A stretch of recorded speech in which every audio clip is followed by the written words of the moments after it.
Hi everyone who's online. Thank you for joining us. My name is Vignesh Ramesh. I'm a design manager here for team Adobe XD, and I'll be hosting this session. So what I'm going to do today is really quickly, I guess over the next half an hour, talk about designing with data, designing more realistic, relatively high fidelity type of markups that you can make. But before I dive into it, hello to everyone who's joining us. Hugo, Tim, Joe, Santaji, I hope I'm not butchering your names. Julia, hi there. Thanks for joining us again. So one of the things that most designers do when they start a design process, right? They dive into wireframes and figure out what it is that they want to design. What you're looking at here is this really super, small app that I was thinking about. I hope someone builds at some point. The idea here is really simple. It's basically, how do I get quick recommendations for restaurants locally? There's Yelp and there's Facebook and whatnot. There's a lot of social ways to get recommendations, but that's so largely crowdsourced, and I don't know how much you can believe in some of these ratings. So I wish there was a way for within a friend circle for us to be able to quickly share, hey, here's this restaurant I checked out. This is what I think of it and whatnot. So this app is really a very simple app. Basically, as a group of friends, you're sharing places you went to recently. You checked out some restaurant, put a photo with a quick review of I like this on the menu, things of that nature. But what I'm going to do is showcase some of the plugins that we have. I don't know if everyone uses plugins here, but for those who don't, you should check it out. We have some amazing plugins that are coming in to XD, and we recently launched the plugin panel that's on the left that allows you to more quickly discover and use these plugins. But anyway, let's get started. And another quick note, I built this really quickly using the UIKit. So if you guys haven't checked that out, you should totally do that. We have UI kits for web and mobile, like the wireframing kind of UI kits with tons of screens, lots of good stuff there that Howard and team put together that's up on the website. But anyway, diving back to this, right? So let's dive right in. We're probably in the stage of the design process where people are starting to get happy with the flow, and we want to take it up a notch in fidelity. We want to start putting in some real content, perhaps something that more truly speaks to maybe the flavor of the app, or you want to experience it, prototype it with richer sort of content. So maybe start with a splash page. So here are some of the plugins that I like using to add dummy content. When I say dummy, there is always plugins like Lorem Ipsum, which give you really dummy data, right? But I think increasingly there are more and more tools out there and plugins in XD that allow you to put realistic data in your app that then makes it feel real, especially when you prototype it. So I'm going to dive right in. I'm going to first change these to white. So they don't all look like they're wireframes with the light blue. Just change these up to white. Start with a splash screen. So what I'm going to do is I'm going to just quickly draw a rectangle. One of the apps I use, or the plugins I should say, to quickly get an image, right, is Unsplash Random Image. Really cool, very simple. Just type, so I'm talking about food here and restaurants. Just type in food, gets me a random image. There are other things that can do it too. One other is free stock search for XD. That's also really nice. I can search for food. Clearly they're using similar APIs, so you see the results are pretty similar. I like this one, I like the egg. that's showing really nicely. This one's kind of cool. Well, this makes me feel like I'm gonna cook, so that's probably not as accurate. Let's see. All right, this will do. This will do for now. And one of the easy things about this is you don't have to leave XD, right? You don't have to leave XD, go on Google to search for images or whichever other sources we have like Unsplash and whatnot. You can do it right here. And say in this case, I want to maybe for this fictitious app that I'm building, I want a logo, right? And I just want to see what it looks like. There's this plugin called UI Logos, which allows you to really just drop a logo. So I'm gonna create another rectangle. Maybe this time I want a black logo mark. There it is, right? And obviously it's not gonna be seen because it's over a dark background. So I'm gonna do some, just some lightweight visual sort of effects to make the logo pop a little bit.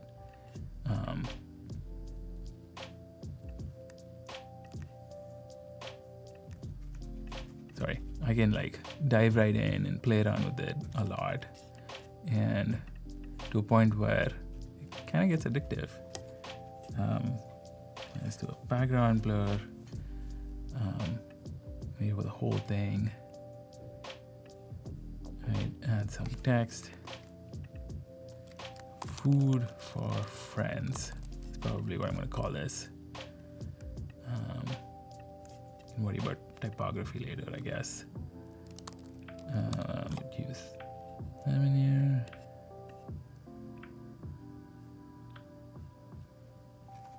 All right, how about I give it a nice bright color, very XD like, huh?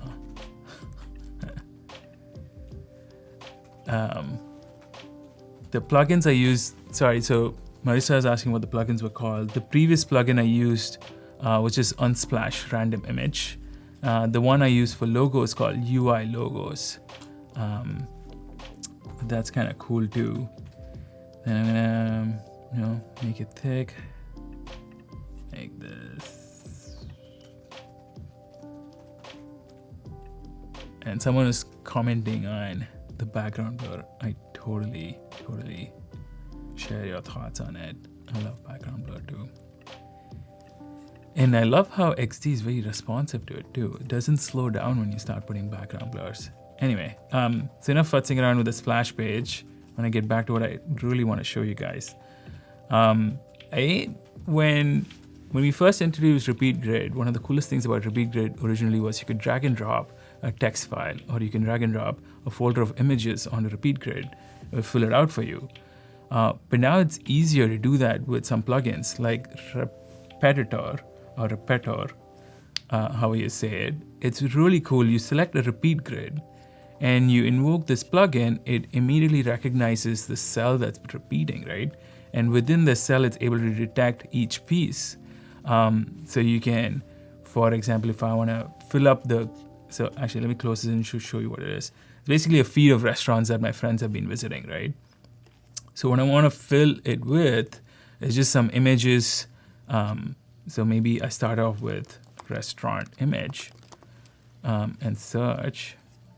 So with the big image highlighted, I can just, I get a bunch of images, but there are some that I like and some I don't. So I can lock the ones that I like, that I want to share in the feed, and the other ones I can just say shuffle. It's like, no, let's try something else there.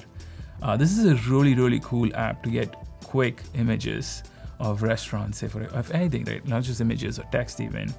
I apply that. It applies the images in the background. And once it's done with that, I can choose the small little thing and say, profile. There are different faces, say. There are different apps or plugins, again, that allow you to add UI faces. So other ones are like user profile or use UI faces that allow you to do something similar. So I'm just gonna go ahead and just select all of them, right? and apply. Oop. Oh, that's why. And then there's this restaurant name that I want to add as well. This one particularly does not have restaurant name as such. So I'm just going to go ahead with some company name. We can always tweak this later, I guess. And close. And, really quickly, now I have a feed that I filled in with data, which is pretty cool. And, I'm going to make changes here because this is obviously not visible, not very visible. So I can change the color. I like Avenir as a font to play with. Make this maybe bigger. Make the text box bigger.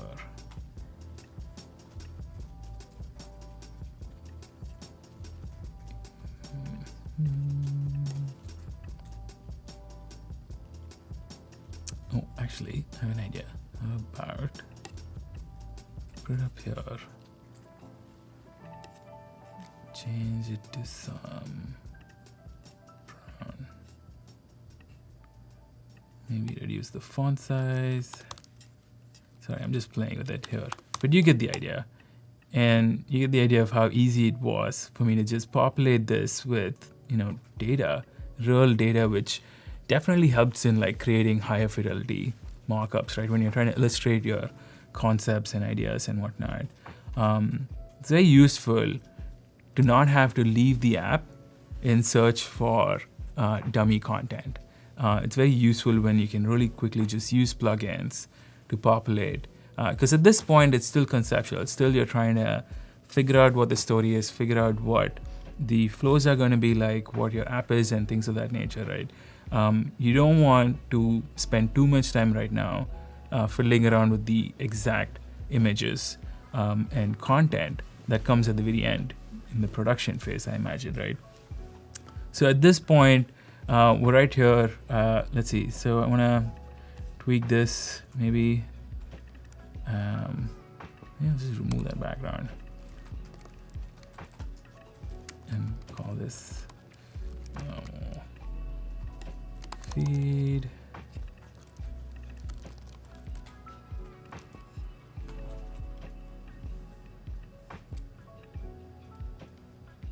See.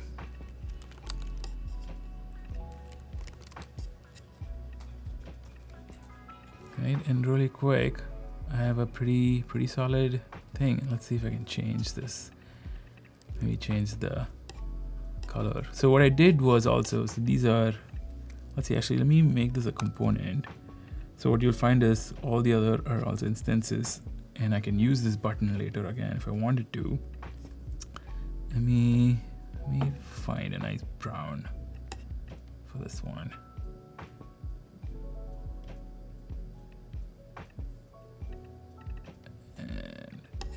Go.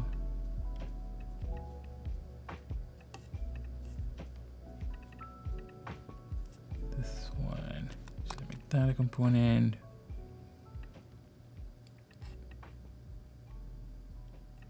All right. So really quick, I've been able to use repeat grid and fill it with content using a plugin. And I totally agree. This is so much better than having so many gray boxes all over. It kind of sells the concept a lot better too, right? Slim has a good point too. It's, there is like a balance between trying to do this too early, because oftentimes you'll find clients or executive stakeholders nitpicking. So if I went too early with this, there are a lot of people who would start nitpicking on, the color of the heart, for example. Well, like, oh, it's, a little too red or a little too dark. You don't want that at the early stages of your design process. You definitely want to iterate on the ideas and interaction flows first. But at some point, as you start to feel good about the interaction flow, you want to throw in content like this to start to get, a better feel for what it's going to be like once it's populated with content. So let's go over here. So what I want to do is I just want to apply one of these images here. So I'm just going to copy and maybe paste it here.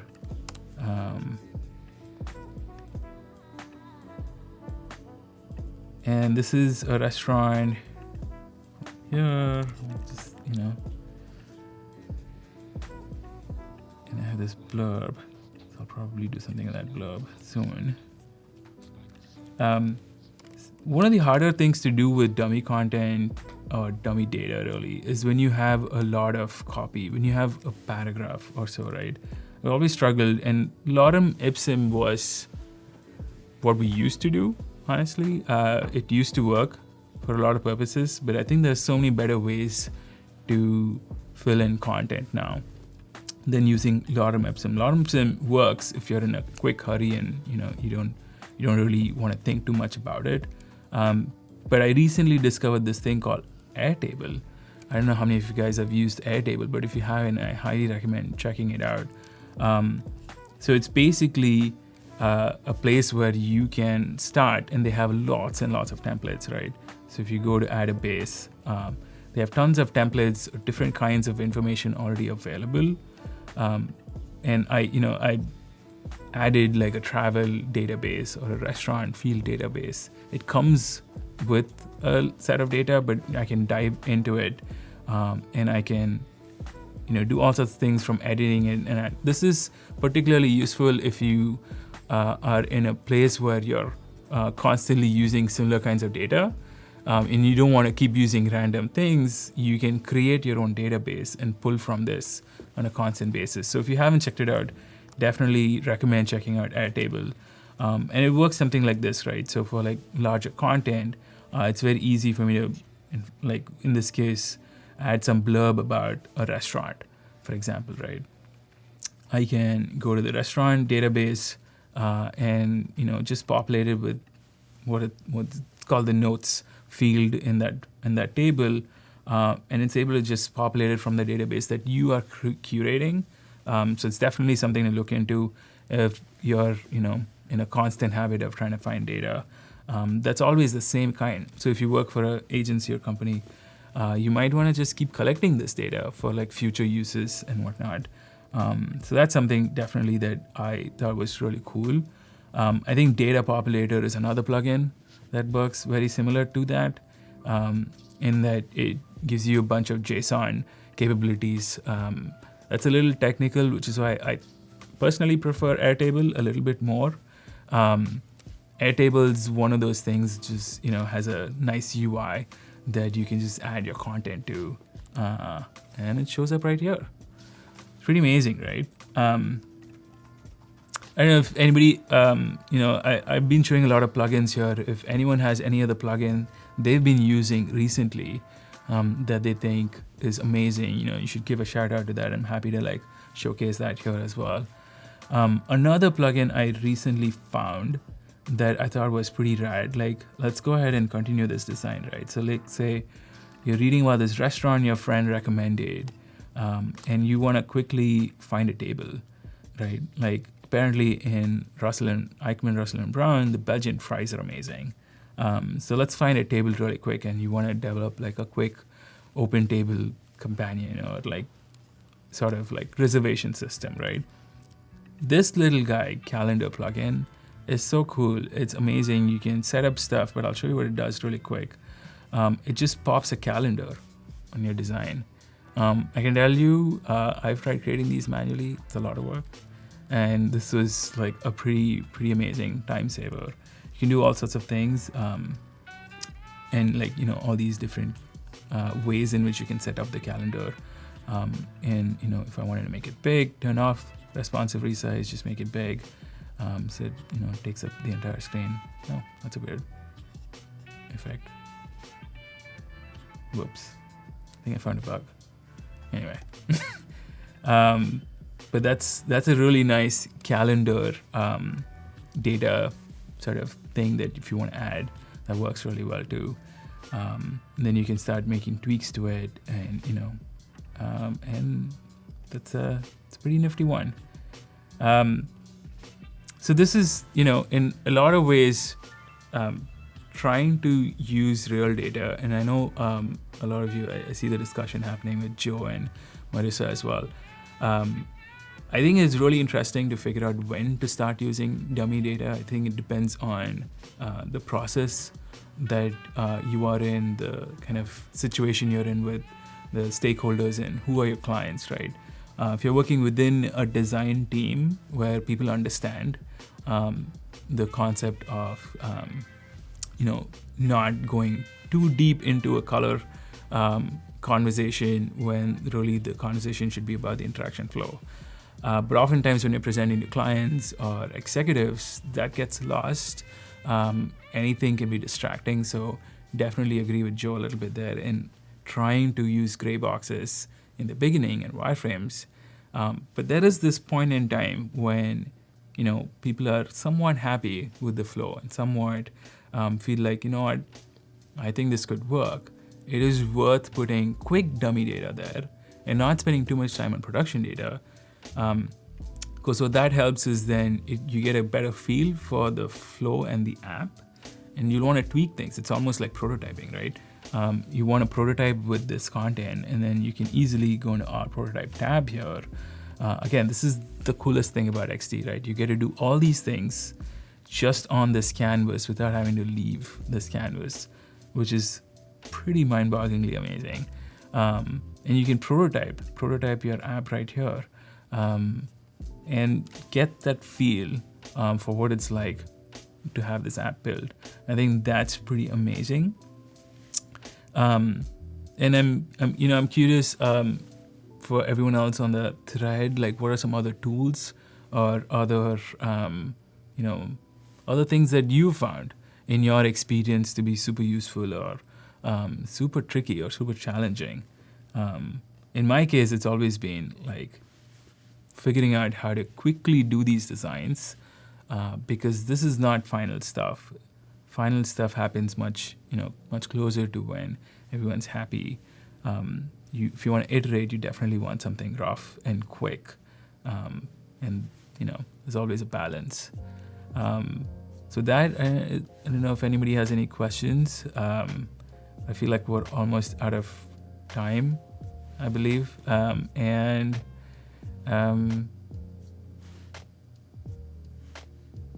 Yeah, are we going to wrap up now? Yeah, we've got like 2 minutes. We have 2 minutes, so if anybody has any questions for me. Safiya is asking a question about design and prototype tab. Yes, definitely, and that's the coolest part about XD, and that's different from other apps like Sketch, is you don't have to take your designs anywhere else. So maybe in the 2 minutes, I'll really show you how this app can come together in a prototype, right? So I'm just gonna transition from these screens. This is a feed that I made. This is a scrollable feed. And then once I tap on this particular guy, it's gonna come here. I have a thing set up. And then once I click on find a table, it goes to the reservations thing. I'm gonna go back to design, make a small tweak because I'm a little anal about random blues. And then really quick, I can, make sure this is the starting screen and hit play. And this is your prototype. It works, you just snap. You have your feed. And I'm doing very basic prototyping here and just click-throughs and scrolls. But if you spend a little bit more time, you'll find there's tons and tons of amazing things that you can do. Auto animate is one of the things that I highly recommend someone checking out. That's pretty amazing too.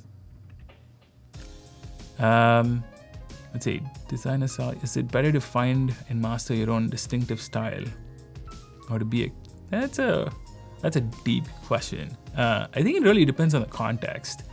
Context you're in the situation you're in.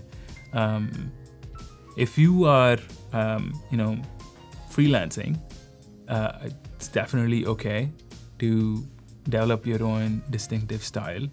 But if you just join some company, for example, or an agency, you want to balance that. You definitely want to be true to yourself. Definitely want to bring your own style, but at the same time, the company has a brand, has already set a style for itself. So you'd want to try and balance the two. That would be my thoughts on that. I'm sure different people have different thoughts, but I think we're out of time. Thank you guys. I hope this was useful. Go check out plugins, spend some time. It's really easy to find plugins in the plugin panel. Click on the plus icon, brings up a plugin browser. Go check them out. They're amazing. Amazing community. Thanks everyone.